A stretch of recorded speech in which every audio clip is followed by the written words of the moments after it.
42 Zach, 43 Jake and Tom. Wow, ain't it? Yeah. I'd say the main thing from my session there is like, you don't have to be perfect or like amazing throughout the year, and like you just eat a lot of like humble pie for that, but it's all worth it when the summer comes, because that's the only thing that really matters. So we're here today with Jake Wightman. Recently won the 2020 1500 World Championship. How you doing today? I'm good. Pre-session, so like want to get out of the way, so I'll be a lot better once it's done. How long have you been up in Flagstaff for this? We arrived about 10 days ago now, and then we're here for the month, so we leave in about 2.5 weeks, I think. Yeah, so we come Flagstaff twice a year, so I'd say like this is almost like second home, and definitely my favourite place to come train. So we come pre-Christmas for this one just to get some like base fitness, and then before the track season, so in like April time, I'll come up again. Do you see a lot of like self-improvement when you go back to sea level? Yeah, do you know, it's never like, I never think it's what people expect. Like you don't come up to altitude and then go back down and it's like magically you're super fit. It's just like, it just gives you a little like kick on, and you are fitter than you would have been if you hadn't gone up. And a lot of it is just being careful while you're here, because you can mess it up so easy and go back in a body bag. So its main thing is to just make sure you're consistent and have like good enough training, otherwise you won't see the benefits. This coach is so low. So you just had an incredible outdoor season. What did you kind of say is like your favorite part between winning Worlds? You won the 5th Avenue Mile, you set the Scottish 800-meter record? Yeah, mate, good knowledge. I'd like for sure like winning Worlds. Like that's something when you start the sport you'd love to like be able to achieve, and it's like a dream probably for most people coming in to either win a Worlds or Olympics, and I'm grateful that I've been able to do that. And now it's just pushing on until 2024 to try and top that and see if I can win in Paris.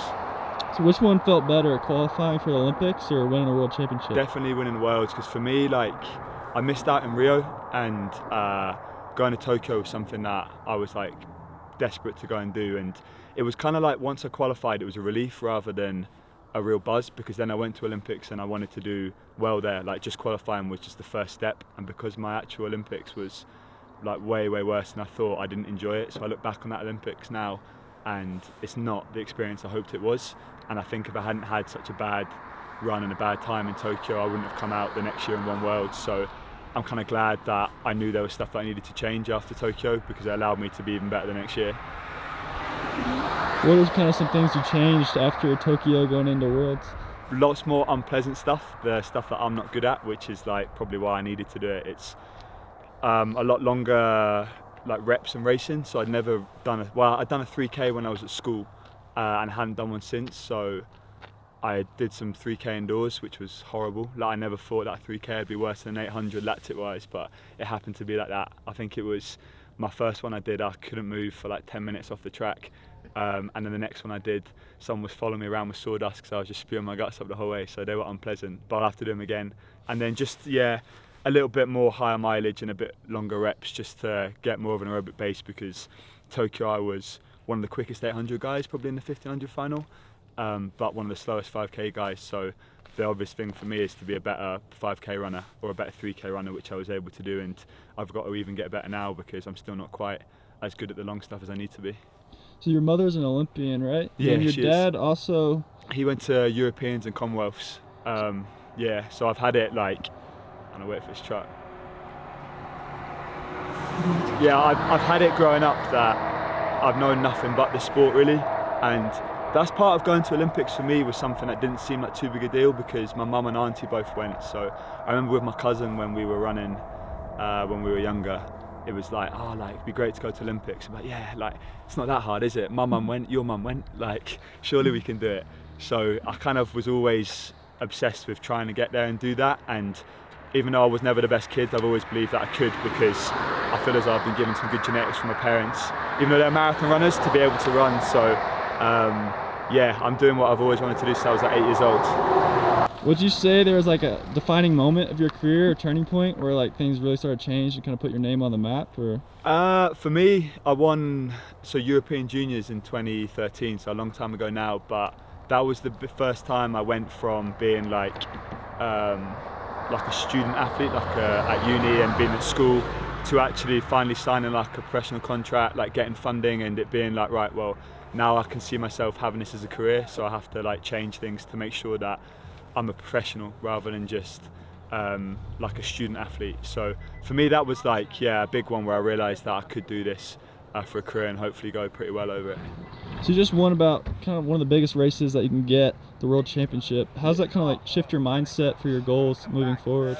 I think a lot of it is that you have to go through the same process again. It's like you don't win worlds and then you're at that level and it's just going to stay at that level without working hard. You've got to go through the same process again. So it's the confidence of knowing that I can do that and I have done it is like great going into these next couple of years, because I hope I can do it again.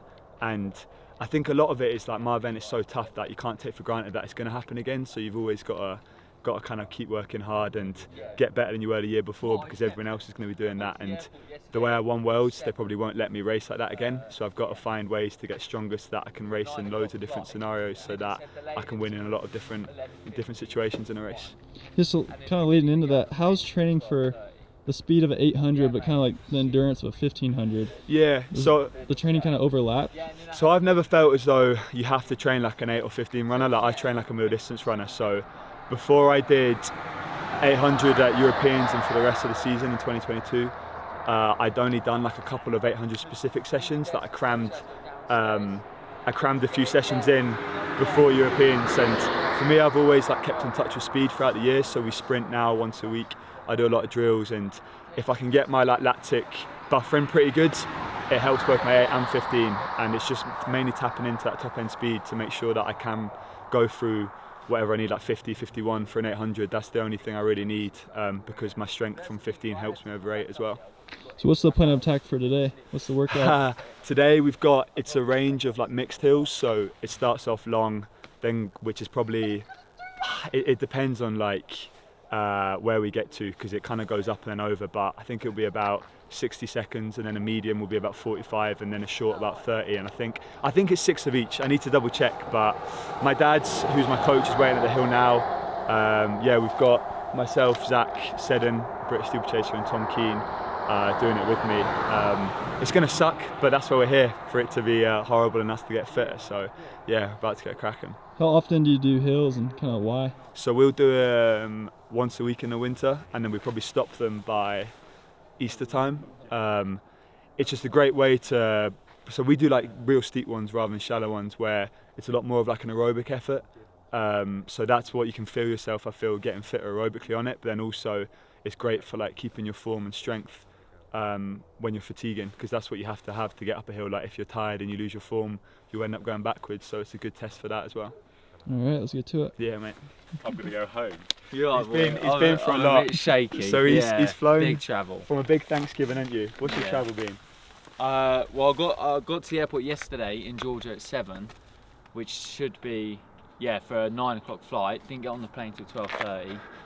Yeah, didn't get to my hotel here in Phoenix till 4 a.m. and was up at 8:15. And then drive up here. Yeah, you don't look like you've had no sleep, mate. That's amazing. Yeah, I know. I put my creams on. He's so brave. He's so brave. Thank you. Right, we'll drive to the hill. So yeah. So this is our first hill session out here. Too many. And like the first, I think, is by far the worst one. Yeah. So yeah, we'll see how it goes. But we'll be breathing through straws. That's one thing for sure, isn't it, boys? Yeah. Yeah, we come to this one quite a lot, to be fair, because it's like we don't like going on road hills, because my dad's like big on like minimizing the like impact. So this is a good trail one, but it happens to be that a trail hill is also like the steepest one probably here. So yeah, not a fun one. It's brutal. Yeah, you've had some. We've all had some tough days on here, haven't we? Close to tears. Yeah. Hopefully today won't be too bad, but we'll let you know after if we can speak. But yeah, it was a nice Thanksgiving. Did you get up so much? No. No? I was the one that tested that Wendy's was open all day because it wasn't. After it shut. Yeah. And that was the only thing. Oh no. How are you feeling then? Yeah, not too bad, mate. I got to sleep. The flight was delayed ages. I didn't get to sleep till 4, but I slept a bit on the plane. So I feel alright now. I'll probably snooze later.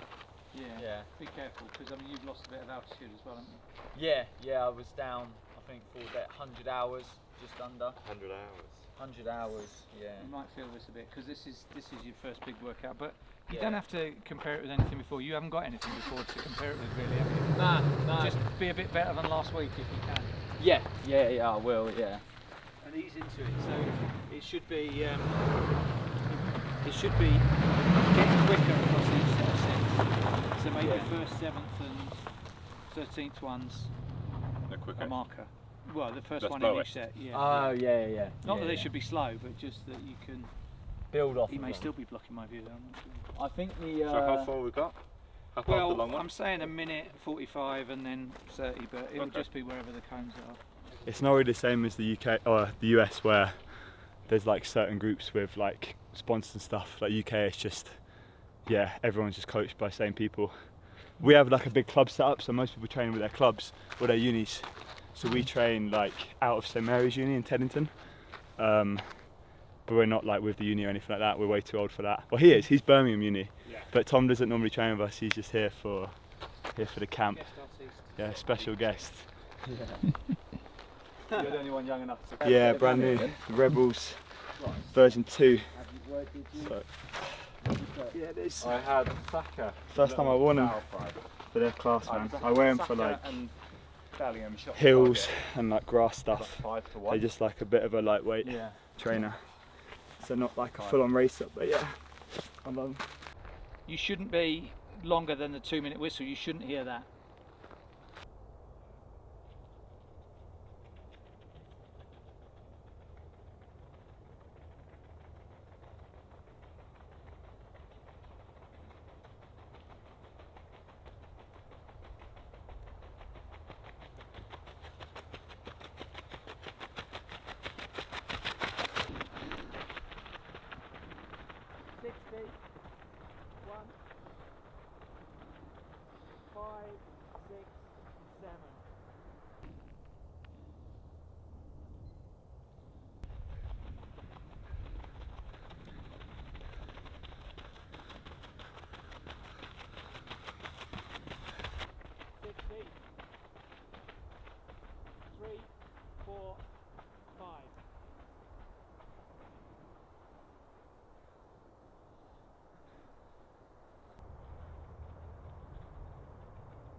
Tough, man. Right.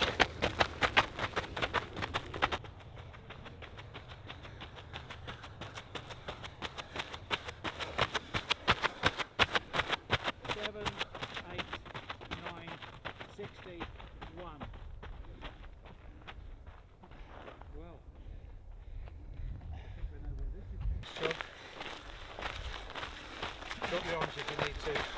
Just concentrate on settling the breathing.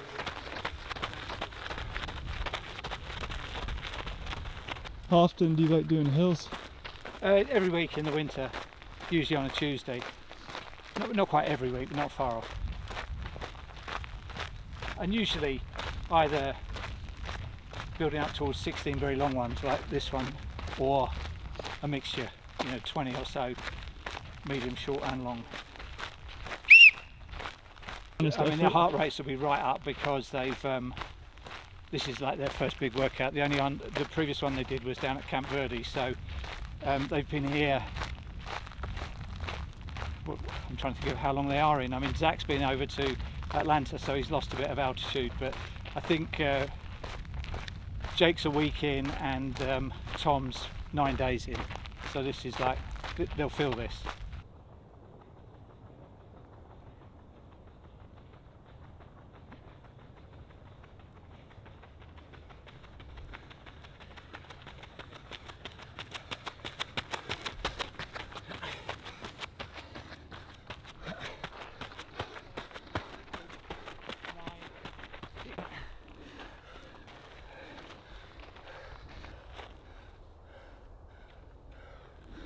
Oh. Yeah, it's quite a lot for me. Yeah. Good job.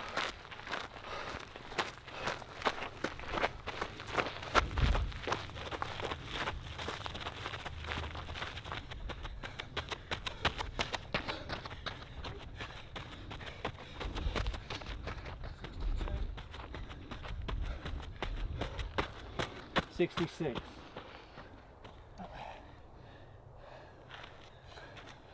Okay, let's jog. We're on to the medium one now. That'll be feel a lot better.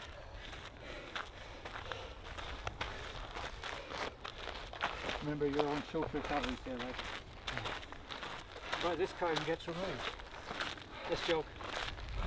Just gently. Oh, nice, thanks. So you keep the recoveries consistent.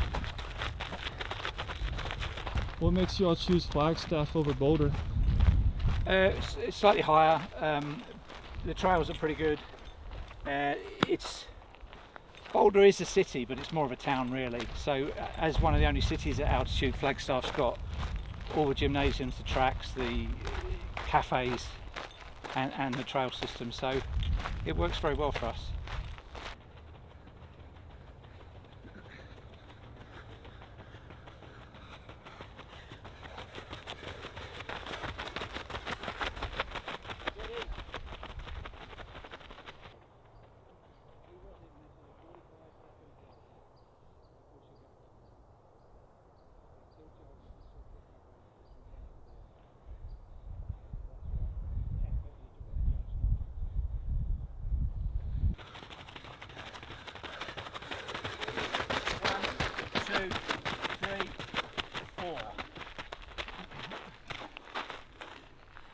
Everybody, 2 down. Just turn.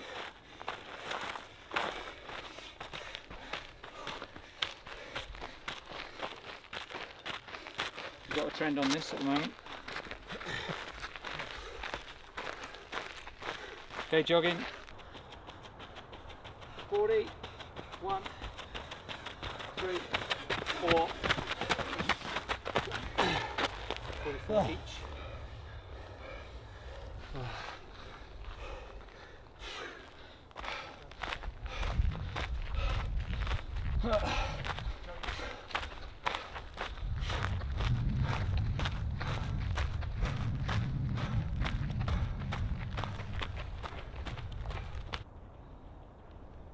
$30.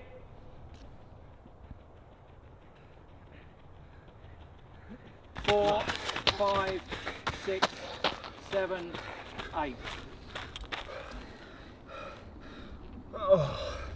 Zach will be 43 there.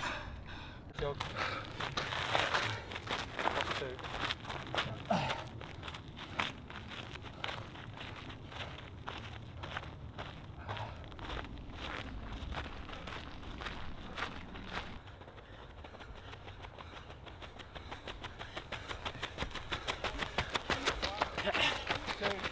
Three, 4, 5.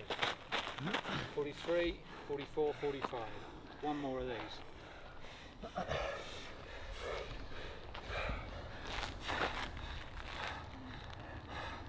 Zach, you've just got the trend. Okay, let's turn.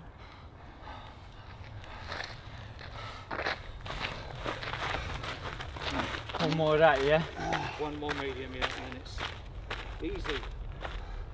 Okay, let's jog. You're on about 2 minute recovery here, so don't stretch much further. Get your breathing first. What's it kind of like being Jake's dad? Do you feel like it's an advantage coaching him as also his father, or do you feel like it's I kind don't of? know, it has its moments for sure.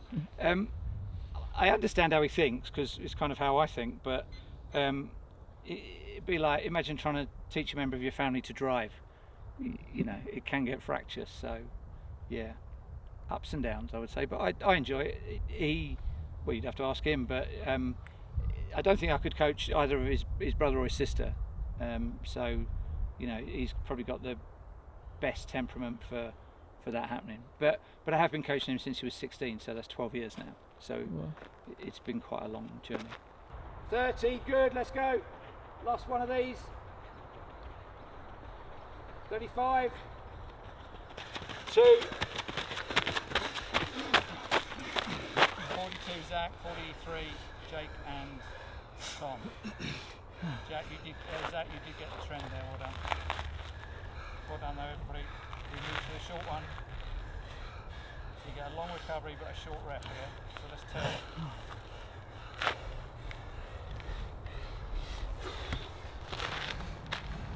It's only 90 metres apart.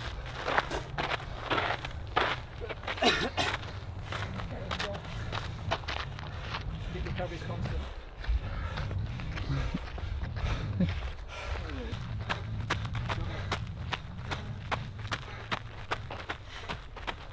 About a minute. Shot, I think.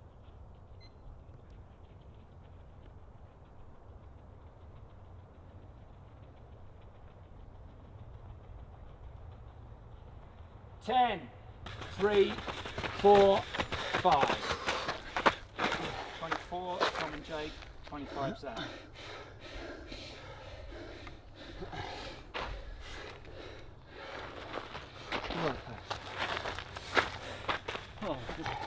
Oh, last 5. Tennis jog. 10.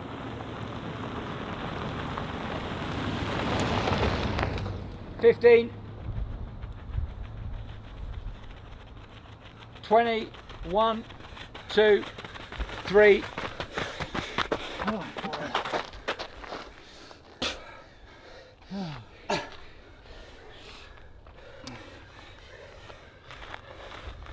I need a drink. Oh. See that? The car, yeah. They wave and they, and they think they've got to accelerate away and create more dust. Yeah. Okay, let's jog. 15.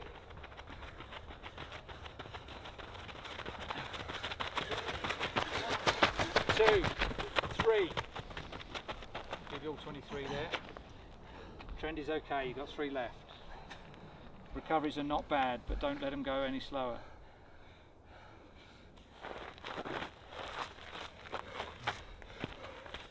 Okay, last 3, looking to improve on 23. Jog, just slowly.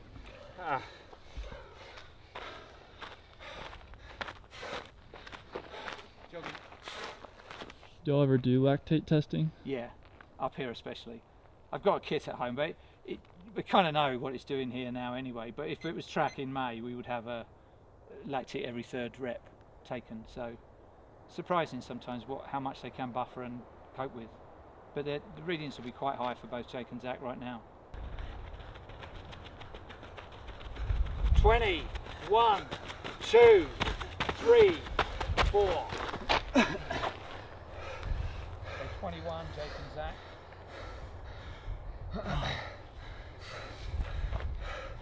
24, Tom. Jogging, follow Zach. Pino 7. 18, 19, 20, 21, 22. I'll give all of you 22 there.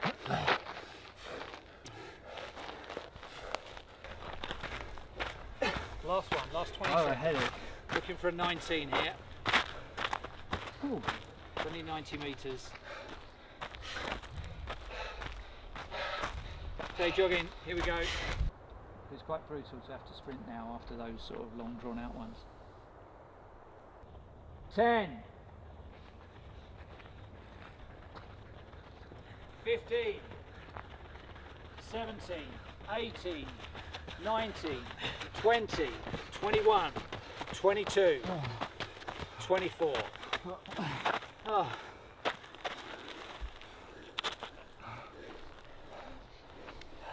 Well done, everybody. That's a very good session. That's hard, isn't it?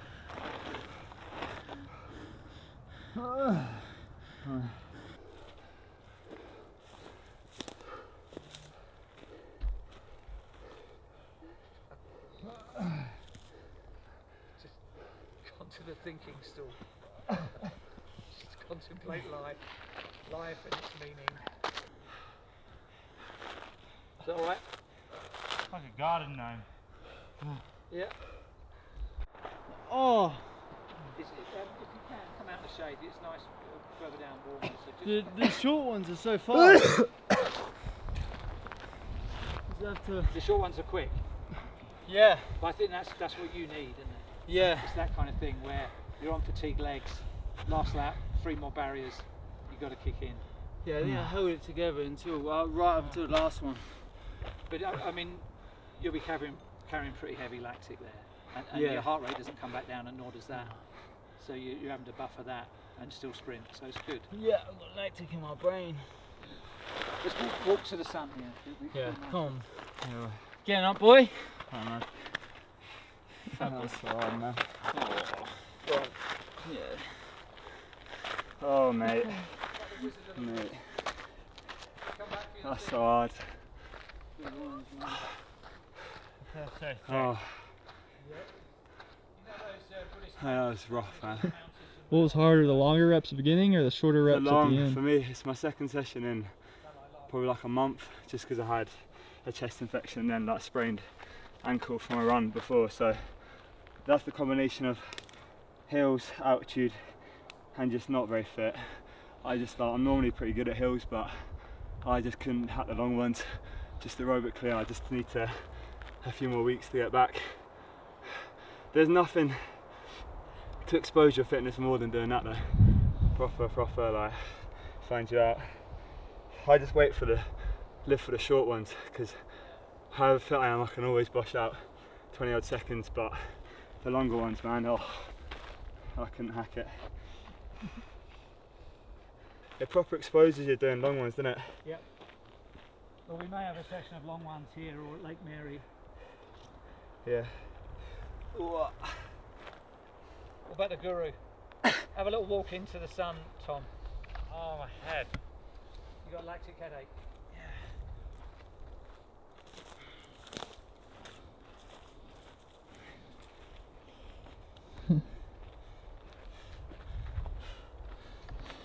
How you feeling? Pretty rough. Big shot of lactic for the middle of winter, that. And I feel like I'm going to be so sick. A certificate of completion, finisher. The Holy Grail is. Got a collection in my bag. They never get written up, I noticed, do they? Well, I popped them into on my Garmin. Wow, ain't it? Yeah.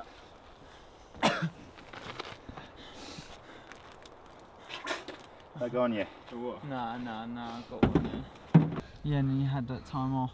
Yeah. I'll be alright. That's the problem, mate, is like, it's hard anyway. And then you put it up here. And Yeah. it sucks. The recoveries are okay on the long one and the short one, but in the middle ones, you're all over the gaff, weren't you?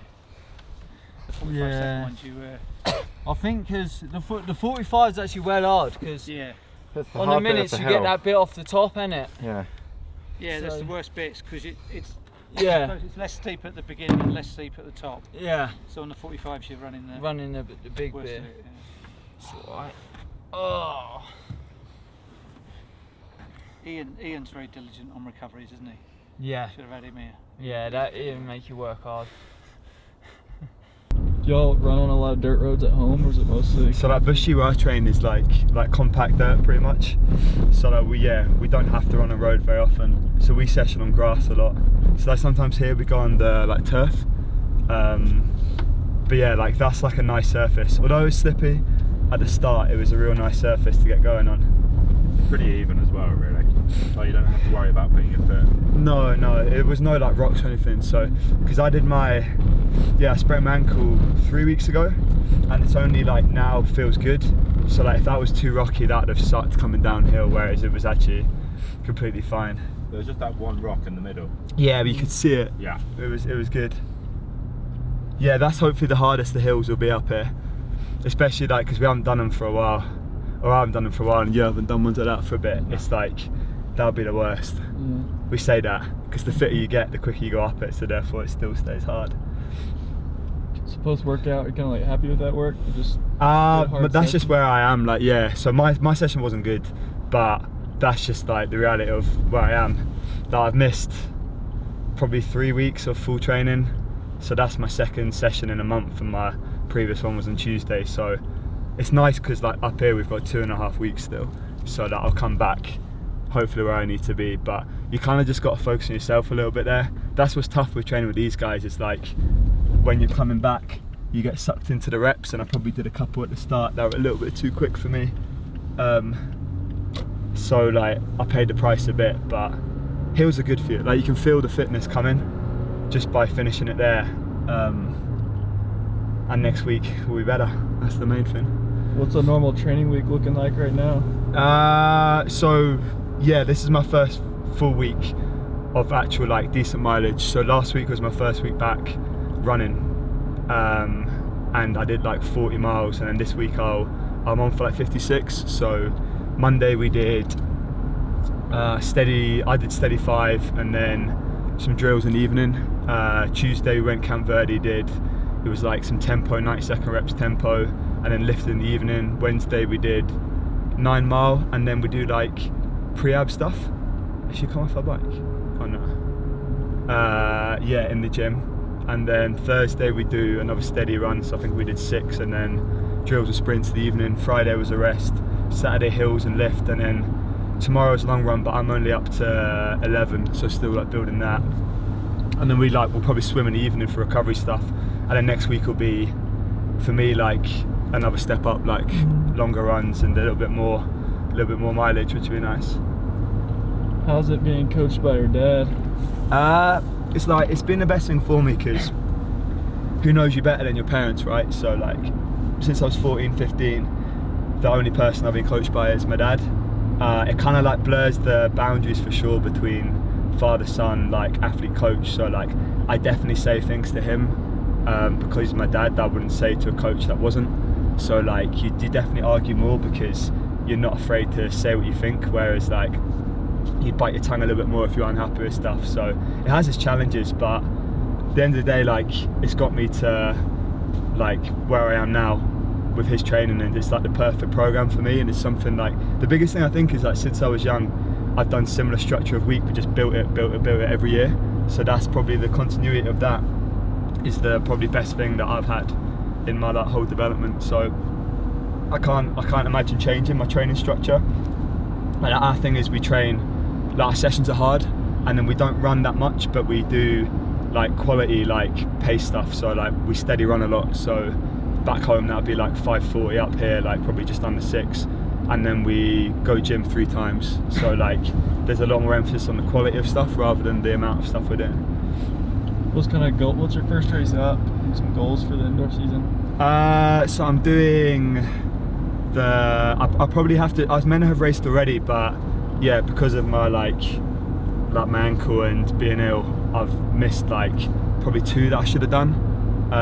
So I've not raced yet, and I'll get back, maybe do a 10k before the new year, and then I will do a trip to Potch in South Africa for camp, which will be nice to get some like hot sun, and come back, race 3k at the New Balance Grand Prix, which that's going to be horrible. And then Birmingham Grand Prix, I think I'm doing 2k, and that'll be my indoor season. So just 2 races just to kind of like touch back to track stuff again, and then after that get back to some winter stuff before getting into Easter. So like this time of the year is sick because it's kind of like pressure free. Like it doesn't matter if you're not as fit as you're meant to be, like I probably am now, or like you're not quite like had the continuity you need, because it doesn't matter. There's no pressure to get back and race. I'm not racing properly till end of Jan, February, so like I've got plenty of time to get myself as sharp as I can be to try and run quick there. What's kind of your post-workout routine now? So now we'll go back. Honestly, I think one of the biggest things that we did last night as well is overcook your dinner the night before, so you got leftovers. So I think we've got some like bolognese and pasta, and then up here the biggest thing is napping for me. Like, I nap big time, so I'll try and get most days. I think it was when I told my brother and sister I'd try and nap most days, they were like, oh, like it's like a 3 or 4 year old, isn't it? Like having to go and have a nap or you get cranky. But I think like up here you end up just getting ill or injured if you don't recover, just because it's so much harder. He's like, you're pretty good to be fair, aren't you? You'll nap as well, but Zach, yeah, like you can probably tell by like seeing him then, he's so buzzing the whole time that he struggles to like to get some sleep in the day, but then he'll be asleep on the sofa probably by 9 o'clock every single night without fail. Yeah. But I'll have like 45 minutes sleep and then literally get up, have a coffee and like a snack, and then shoot across to the gym, which will be like another probably hour and a half, maybe 2 hour session, depends on how much like chat and like setting stuff up with equipment it takes. Motivation levels as well, isn't it? Yeah, you'll see in the gym when we go there, like it's great because it's got all the equipment we need, but I love like a gym with like a good atmosphere and good music, and like, everyone like really like ripping weights and stuff, whereas this one's a little bit chilled for us. So when you're tired, it's not the most motivating place, but if there's a good group of us, it's always fine. And you were just on a Sweat Elite podcast a few weeks ago. Yeah. So if people want to hear more about that, they can give that a listen. Yeah, I hope it's alright. It was, I think I was just off my off season when I spoke to Matt then, and yeah, like we had a good chat. So hopefully there's some stuff people can learn. Hopefully from that, there's stuff that people can learn. Like I'd say the main thing from my session there is like you don't have to be perfect or like amazing throughout the year. Like I generally come from a pretty poor place after my off season, and you got to swallow some pride and just accept that you're going to have a few months of it being pretty rough. And I was exactly the same last year. I went and did a cross country up in Scotland that I was hoping to challenge to try and win it, and I was like 14th, and like you just eat a lot of like humble pie for that, but it's all worth it when the summer comes because that's the only thing that really matters. All right. Appreciate it. No, thanks mate.